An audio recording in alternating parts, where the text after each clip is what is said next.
ঝলসে যাওয়া ক্লাসরুম, ছোট্ট চেয়ার, ব্ল্যাকবোর্ড।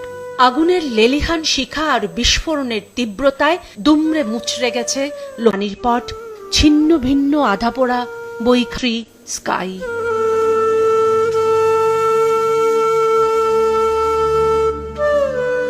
২৭টি উচ্ছল শিশুর কলতানে এই ক্লাসই ৩ দিন আগে ছিল মুখরিত, যা বিধ্বস্ত হওয়া যুদ্ধ বিমানের আঘাতে মুহূর্তে পরিণত হয় মৃত্যুপুরীতে। স্কাইয়ের পাশে স্কাউট, ময়না, দোয়েল, ওয়াটার লিলি, ক্লাস 3, 4 ও 5 এর একে একে ক্লাসরুম, যা সবই পুড়ে এখন অঙ্গার।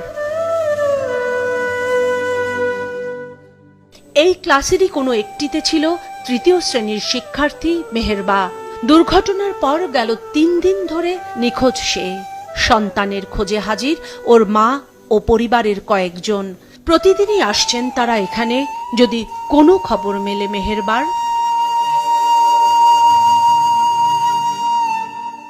এক সপ্তাহ কেন লাগবে রিপোর্টার দিতে? এক সপ্তাহ আফিয়ার মা এই কি নিয়ে থাকবে এক সপ্তাহ? বিমানটা কেন এখানেই ক্র্যাশ হইতে হলো?